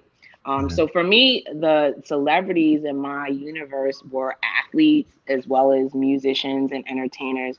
And I met Magic Johnson, and this was one of my intern projects at Warner Custom Music. Magic Johnson had partnered with a music magazine, which was called Vibe Magazine. And some of you may know of it. Vibe Magazine is a great publication, a historic publication in hip hop and urban culture. And so Magic Johnson partnered with Vibe, and they worked together to create something called Magic Presents. Vibe Presents Magic Showtime was the name of the concert concept. And so it was the idea of taking Magic Johnson and his celebrity, as well as Vibe magazine and its urban appeal and edge, and curating a concert that would travel all around the country. And I remember it was the first time meeting Magic Johnson. I just thought, wow, I made it, mama. Like, I met Magic. I mean, he's, sports, music, entertainment, everybody, it's like Magic Johnson. And I remember on this concert bill, there was some acts that I loved at the time. Brian McKnight was one, who was an amazing R&B musician. Morris Day and the Time, which, anybody is a fan of Prince and knows Purple Rain and Morris Day and how iconic that time was. And then at the time, R&B and New Jack Swing was big. So there was a group called Brownstone that had worked with Michael Jackson, who was really hot. There was an act from London. The song was Return of the Mac, Michael Morris. I don't quote me on that. But okay. The song Return of the Mac, Monty, who sang Return of the Mac? I'm dialing for help here on this name, but it was, we have to think about it. Between me and my husband also worked in music for a long time. And so anyhow, these were, again, for me, that was my first time working on a live concert with someone as major as Magic Johnson. And we produced the concert at Radio City Music Hall. Oh, wow. And so for me, it's my first intern project, being able to kind of work on that concept and, see the tour progress. Mark Morrison is his name. You guys check him out. His iconic classic song, Return of the Mac. Mark Morrison, that's who it is. Thank you, Monty. So anyhow, that was my first sort of brush with celebrity, because, to define the word celebrity, for me, celebrity is not only about sort of the genre of entertainment. It's just being recognizable and iconic across all forms of entertainment, right? And so that was one piece there for me. I think in terms of musicians, I love working with all musicians and all artists. And in my work progressively, it became about recognizing that younger artists were truly the celebrities. Like, I think about like TikTok celebrities, influencers, and, just this era that we're in, where everybody can be a celebrity. Everyone can have a platform. Everyone can have an audience. And so, I probably too many stories to share now, but, I think in terms of, and I don't know if you would consider John Singleton a celebrity, but certainly so John Singleton, who passed away, unfortunately, was a mentor of mine. I met him as a young person in the film industry. And to me, he was Uncle John. I mean, I think to many, he is an icon and a celebrity and will always be remembered that way. But thinking about films like, Baby Boy and, Boys in the Hood, and then all of the celebrities that John Singleton, as a director, as a storyteller, pardon this Brooklyn noise in the background here, if you hear it. But for me, I always identified John Singleton as a celebrity in my eyes because he was creating celebrities. He was the director, he was the writer, and he was creating a new genre of storytelling as a young Black man from Los Angeles, going to USC, creating films that not only had iconic storylines and brought, all of our modern day celebrities from Taraji B. Henson to Morris Chestnut, all these artists forward, but he also was bringing music and film together at a time where soundtracks were that was one of the biggest drivers in the entertainment business turn of the century as well, because you had these entertainment companies that were huge music houses, like a Warner Media with the whole family, and then also huge film houses and studios. And so for me, you know, rest in peace and sleep in power, you know, John Singleton for me always has been a great mentor, friend, icon, and just sort of thinking about someone who was gracious, not just to me as a young person when I met him as a teenager, but for Ghetto Film School and coming to our events and galas and contributing not just his time, but his knowledge and expertise. I remember one of the last things we did with John, he had a series called Snowfall, and he had a lot of our young writers working in the writing room and working on content on the studio at FX. And so he was just someone who, again, when I think of celebrity, you know, I think about, you know, people who were iconic and epic in their art and their craft from a young age. And the last story I'll tell about John, because it's important to know how global, when we think about celebrity, global. I remember John telling me the story. I remember I went to the Cannes Film Festival, which is a major film festival market in the film industry as a young person. I was probably about 19 or 20. And I said, oh, John, you know, my mentor's out there. Let me make sure I stick under his wing and just learn as many gems as I could. And one of the things he told me, he said, you know, the first time I got my passport was when I was accepted to the Cannes Film Festival, you know, with my film, Boys in the Hood. And he was, you know, probably a late teen then, 18, 19, and leaving the country. Imagine leaving the country for the first time and your film is premiering at the most important film festival in our industry in the world, you know? And so when you think about someone who's so far ahead of their time, to me, that's celebrity, that's icon. And then how gracious and how generous he was to all of the creative people that he worked with, but especially when he got around young people, he just really listened.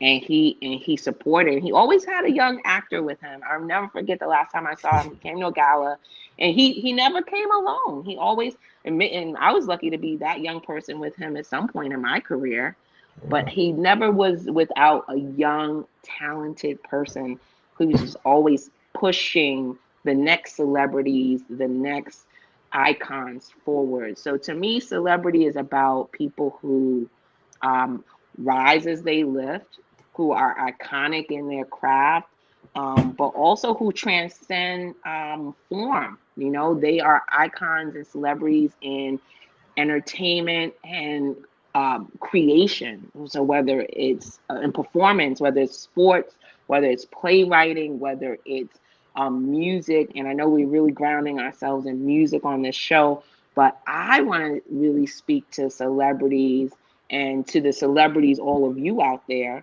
right, who are making the connections across music, film, playwriting, sports, entertainment, performance. Thinking I'm talking about LeBron and Spring Hill. I'm talking about the next Verses, right? Then, you know, those are the folks of my generation, but you all have the next versions of what's next, right? You're the celebrities that I look to. I kind of feel like I work with celebrities at GFS every day. My favorite artists are the young people that I get to work with every day. Wow. I don't know. Does that answer the question? I mean, I could tell you a lot of crazy stories about just how, you know, working in entertainment. We're very lucky at GFS. Go to the website, ghettofilm.org. You'll see all the people who are celebrities, the Spike Lees, the Christian Slaters, the Lee Daniels of the world. The people who really stand up for us, who are champions. But the reason why they're champions for us is because they know the real celebrities are the young people, the young artists, the young creators. You know, the old folks, we've had our time. So we just try to push forward the space and get out of the way. Wow. Yeah, that's really inspirational. Like, really. I did want to touch on a lighter topic, which is that Ms. Joni often goes like on about how like everything that we're doing now is ripped from the 90s. Oh yeah. So I wanted to touch some stuff with you about like What stuff do you see now that's ripped from the 90s that doesn't get credit for being an original? 90s. Wow. You know, so there are a lot of things that for me stand out in the 90s that are cultural, right? For me, when I think about the 90s, I think about the advent of technology, right? And I think about the way that everything we were doing in the 90s, we were just getting, I remember the Motorola two-way pager, right? That basically was the blueprint to texting, right? Yeah. There was a device called a BlackBerry. Some of you don't use the BlackBerry. Now, if you pull out a BlackBerry, anyone from the 90s will remember when you were working with those thumbs and you were just scrolling and texting and messaging, right? Yeah, and the Um, sidekick. and so the sidekick, you know, all of those, then we went into the Nokia 95s as we got into the 2000s, and now it's the iPhone, right? Yeah. So for me, on a conceptual level, 90s, that idea of messaging, of communicating in shorthand, Mhm. of texting. So on a conceptual level, keeping it short is very much a 90s concept. And that culturally in a communications, this is a big idea 90s thing, Okay. is all the way back, right? That is all the way back for me. BRB, you know, all these KK, I mean, all this shorthand. I remember we would text in code 411, or, you know, like all these code messaging. I see that that's a big idea of 90s that's completely current. My daughter, DD, is 11, and she's away at camp, so she has no devices. But if she had a device, you know, I could just see her little KK mom, or this, you know, just everything so shorthand. And that reminds me of the 90s, because we were testing out those technologies with very short, limited characters. Wow. Something that's from the 90s that's a little bit bigger in terms of music. And I would call it like mashup culture, right? In the Okay. 90s, you know, a lot of people talk about hip hop having big roots in reggae music, sound culture, sound system culture. And, you know, for those of us who really love music, we are always looking for where music is fusing together. So in the 90s, that was a big deal. In the 90s, sort of hip hop and reggae coming together. You know, the early waves of reggaeton, you know, Mhm. Spanish and Latin music fusing with hip hop fusing with other things, hip hop and reggae, hip hop and soca, hip hop and, hey, now the new version of that, you got the hip hop and country. You have the hip hop, you know, hip hop and, you know, I mean, there's so many new forms of hip hop mixing that's happening right now. So, you know, for me, the merge again of hip hop into all of these forms of music at the same pace and veracity as it was for us in the 90s is very much back. And so I'm listening to that piece of music culture in our in the return of the 90s. I would of course say fashion, right? Oh You yeah. know, the oversized button ups, right? You know, the bootleg, the motorcycle jacket, the coated leather. Can I stop now? I mean, you know, the hoodies.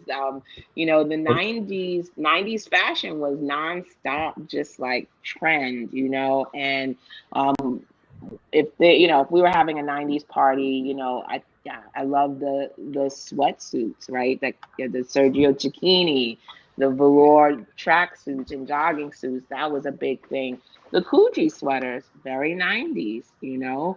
You had the Coogee that Biggie rocked, you had the Coogee that, you know, controversial figure, but Mr. Cosby, you know, he really kind of put the Coogee in a central cultural space.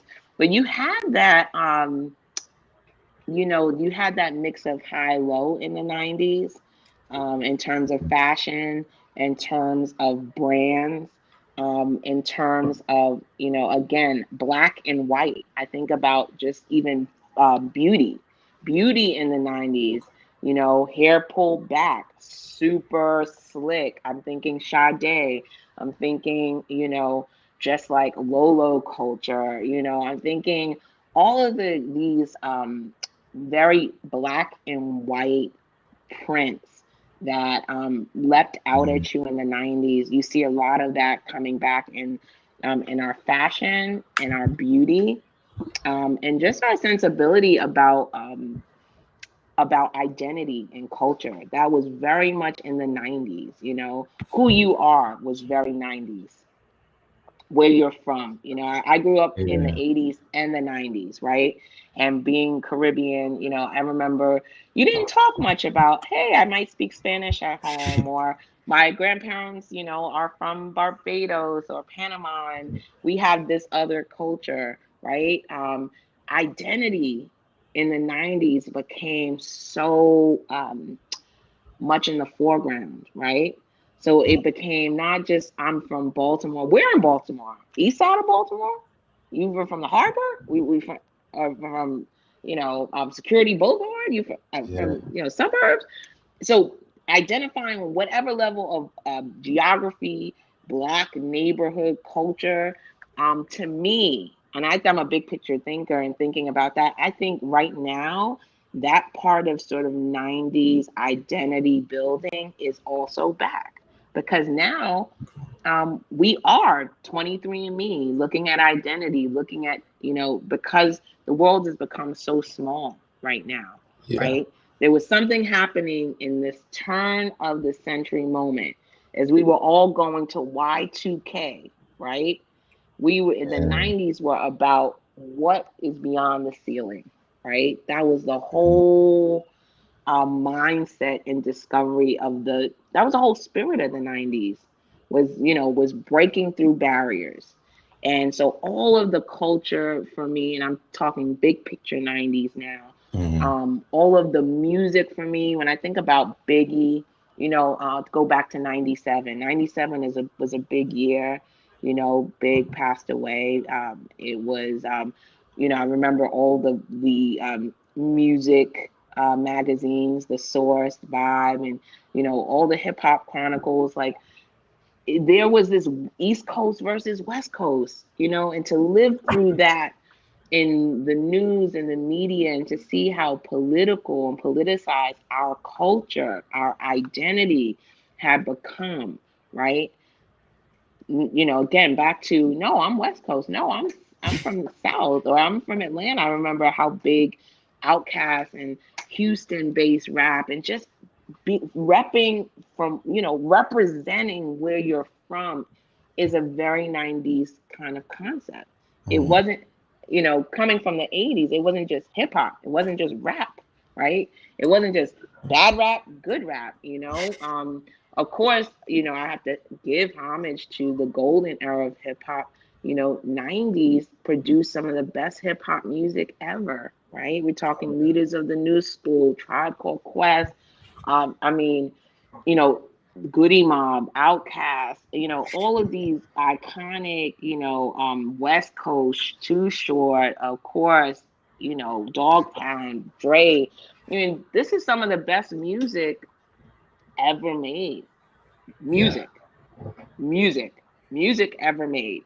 And as it pertains to music and film, which is my passion, you know, those two things together, that's like, I mean, music and film. What's a music without film? What's a film without music? I mean, you know, that era of the soundtrack um was game changing. Okay. I Mhm. remember going to see Mo Better Blues, and I love jazz music. I love live music. I love jazz so much.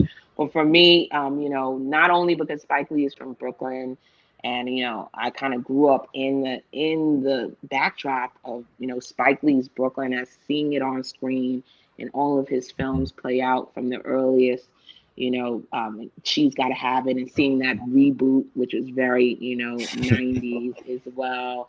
Um, you know, for me, when I think about Spike and his family, think about his sister being an actor, Joy Lee, think about his dad, Bill Lee, being a composer, just think about how many people, just one amazing artist and teacher and facilitator and director and cultural game changer, just him hiring and casting and composing music and involving all sorts of craftspeople, from production design to costume, you name it. He was hiring his people, black and brown people. And I'm sure he hired a lot of all kinds of people, but at the rate that he was doing it and getting people in the union and getting people seen and heard, was like a Brooklyn factory, really. I remember as a kid, you would always see the long lines for casting for Spike Lee films because he was going to our community. He was hiring from within. And, when you saw the film, when you went to the theater, because you always went to the theater the weekend the film came out, because that was the biggest concert ever, right?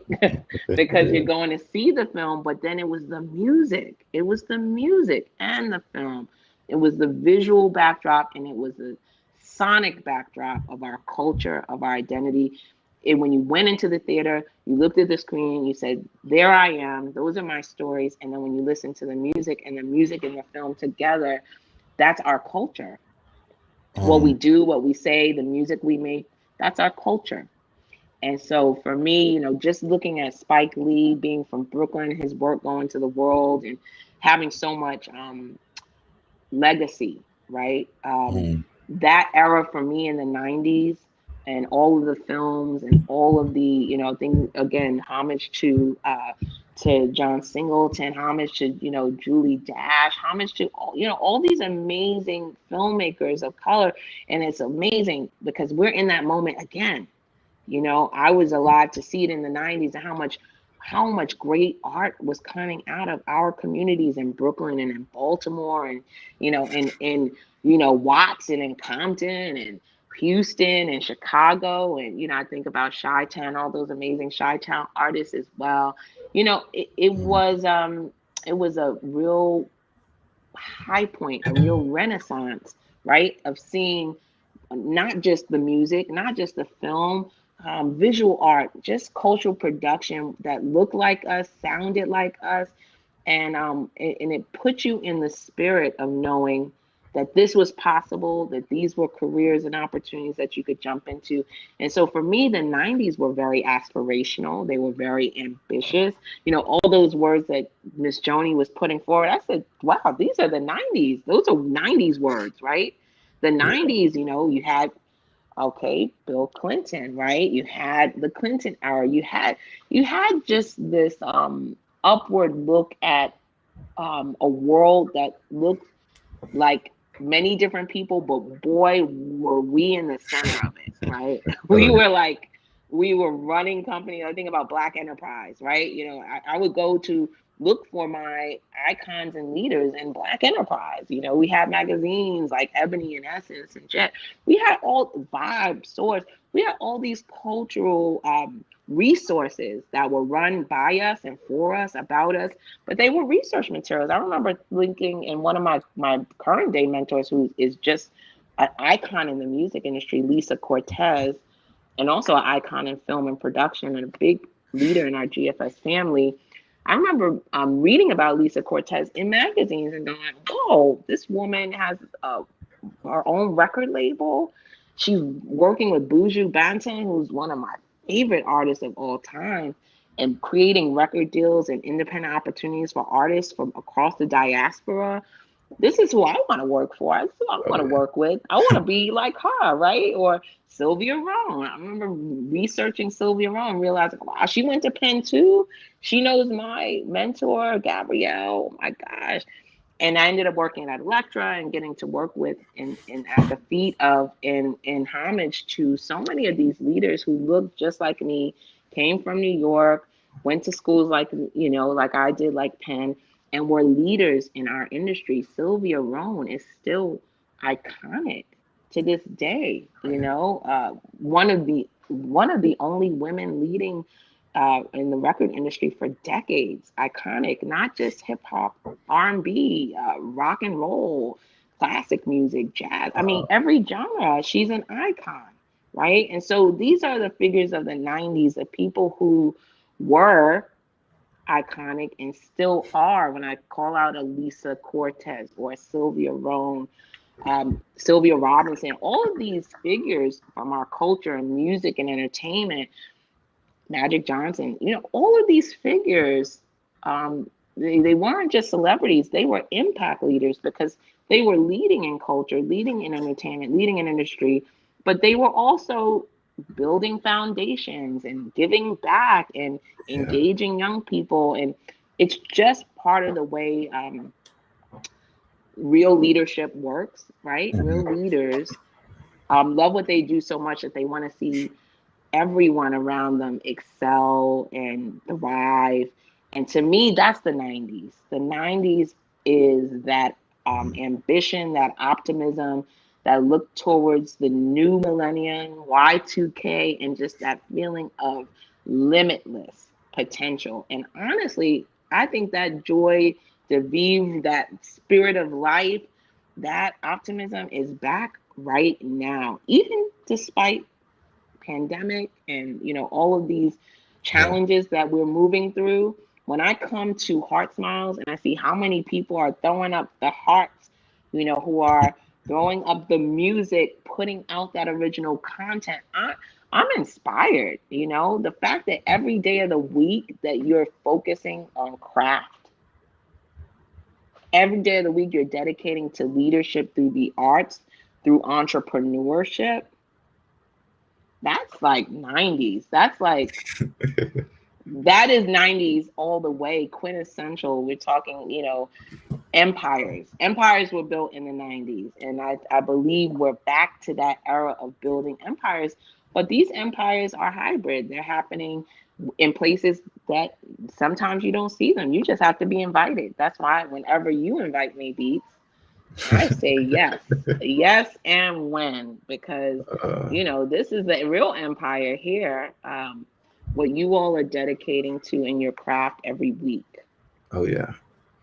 Thank you, and I appreciate you for like recognizing that and like just like acknowledging the work that the Heartbeats are doing because they definitely work hard. I definitely try my best to reach Can't up stop, to won't what y'all be stop. doing. That's y'all are 90s babies all the way. I mean, we look, I mean, we're trying to catch up with you all. So I'm proud of you all. I'm so proud of the Heartbeats, and I'm proud to be considered family here. Miss Joni, icon, icon. Oh yeah, oh yeah. Miss Jones don't even acknowledge it. She's I know she's just like, listen, she's just doing the work, right? Doing the work. But yeah. she's a beautiful leader, and yeah, I mean, I think that's what that was a long answer, Khalil. You had me going back to the 90s. One last story. I'm going to tell you my last story about I was visiting in the Berkshires, giving a talk last week. Berkshires is a region in New England, very beautiful, lots of nature. I was there meeting with other colleagues, creative colleagues, at a creative conference, and we visited a museum called Mass MoCA, which is kind of like one of the most expansive collections of contemporary art in Mm, the country. And the last time I had visited there was probably about 15 years ago, doing something similar on a creative retreat. And I just thought, wow, 15 years? Man, that blew by. It went by so fast. So I had to pause for a second, right? But the part of the experience for me that makes me think about the 90s um, was precisely this idea again of this turn of the century, right? The mm, idea of um, the fact that you're so close to the millennium. This is a time where, you know, perhaps there's even more heightened anticipation. There's heightened innovation. There's heightened risk, right? mm. And then there's higher reward, right? And so the 90s, I got a chance to be around some people who were from my age group from the 90s, and the things that when you think about what makes a certain time unique, you always think about culture, and you always think about art, and you think Mhm. about the things that you saw, You think about the things that you did. You think about the films that were sort of connected to you, the television series, the video games you played, right? The comic books that you enjoyed, all of that cultural content, but above all things, this is just my belief, and the arts of that time. What artists are saying and making in the era of fill in the blank. If you are looking at what the artists were doing and saying, it just tells you so much about that time in history. So part of what I wanted to share is that we are in an era of new history. So even though we're kind of having a moment of going back to the 90s, I'm way more interested in the new history. It's not the new 90s, because I guess, what do you call these, the 20s? We're not in the roaring 20s again, right? But everything that you all is new historians, new storytellers, new entrepreneurs, new leaders. Everything that you're creating right now is going to be remarked and looked back in history. And one of the ways that we make history is by creating art and telling our stories.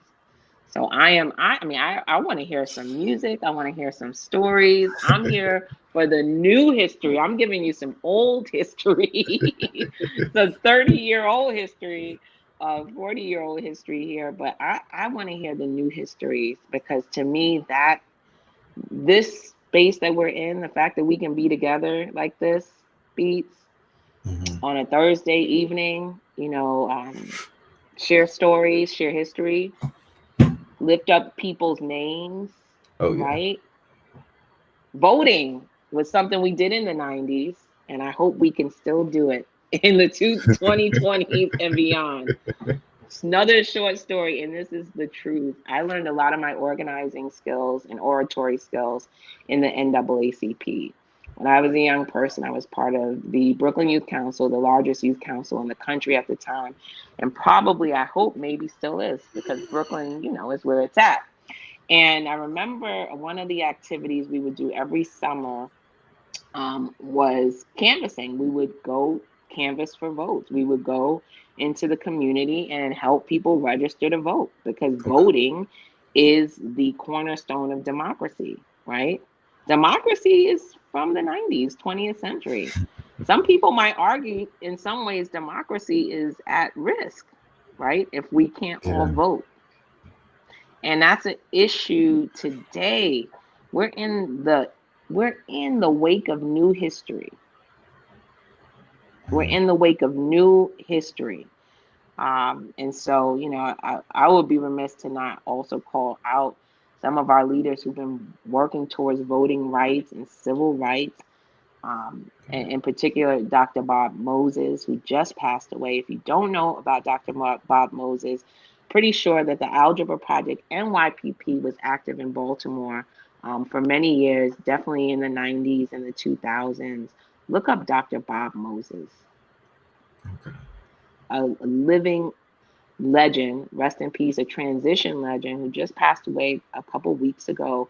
But his family, his legacy with Algebra Project, with SNCC, with the Young People's Project, deep in Baltimore, deep in Ypsilanti, Michigan, deep in Brooklyn, so it's the history that we have to, even if you didn't know who he was, look him up.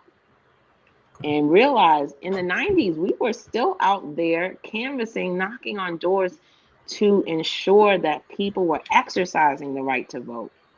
In 2021, that is not promised.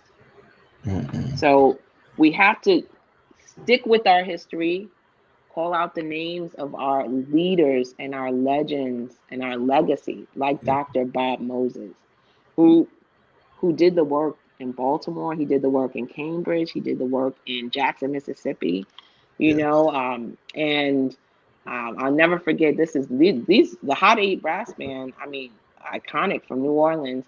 Remember, got a chance to see them do a second line out in the Hamptons once, and if you've ever been to New Orleans, I know Miss Joni loves New Orleans. And I know if anyone of us gets a chance to go to New Orleans, I've got a chance to go. And actually saw one of my favorite concerts, Prince in the Superdome. Oh, wow. And that was a concert that I'll never forget. With the entire New Power Generation band. Prince is one of my favorite artists forever. However, you know, back to the story of the Hot 8 Brass Band and the Black Men of Labor and the leaders who were using music. We were actually just using our connection to our music and culture to help tell the stories of Katrina and help tell the stories of that time in history, because people were not understanding, oh, what happened during Katrina? How are young people, how are musicians, how are cultural legends, how are legacies being carried forward? Well, the bands, the musicians, they were out there doing that work. And, you know, one such summer, I got a chance to do that work with Dr. Bob Moses, his family, Omo, Maisha Moses, and Chaz and the whole family, people who really built their lives in the legacy of history and also dedicated themselves to new history. And we did that through activism, organizing, but we always had the music there. You know, we always had the music and the musicians who carried the message. So it's all connected, right? We have to call on our ancestors. We have to call on our elders.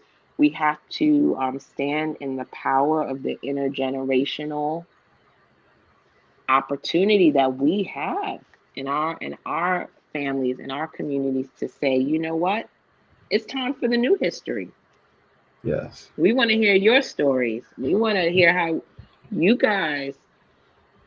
folks are going to help make sure that voting is not a 20th century artifact. Yes, Ms. Bullock. Well, Ms. Bailey, actually, sorry. Bullock Bailey. I have two surnames. Okay. I'm good with them both. It's like such a positive and just like motivating message that you've been like teasing to me. Like I've been picking up so much throughout just everything that you said, and I'm sure all the heartbeats appreciate it too. This has been like a wonderful conversation. Like I really appreciate it. Is it over? Is our time over? Oh yeah. An hour? Oh, stop it. Stop it. Well, listen, you know, I love to tell stories. Oh yeah. More than anything, I love to hear great stories. So I didn't get to hear too many stories tonight, but I'm counting on you all. You can find me, ghettofilm.org. We want to hear your stories. We want you to sign up for the roster. We want you to get involved in the creative industry, because the way we make history is by creating history, by telling our stories. You can sing it, you can write it, you can direct it, you can paint it, you can dance it, you can become a historian and teach it, but you got to get involved and you got to lead us into the new histories, right? Yes. This is your time. Oh my gosh, I think she stated it best, and unfortunately, we don't have too much time to keep.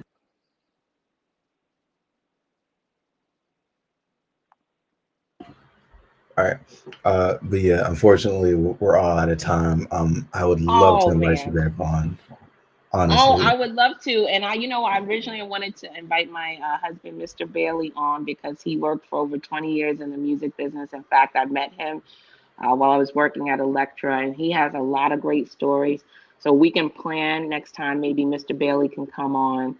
And he's got great stories and great advice, great mentorship. Our whole family, we love being part of Heart Smiles family. We are Heartbeats. Your Heartbeats in Brooklyn. And I just thank you all. And Beats, I can't thank you enough for always making an invitation to me. It's a privilege and it's a pleasure. Yes, I'm just honored to have you here, really. Oh, you're the gift. You're the gift and the blessing. So please have me back, my family back anytime.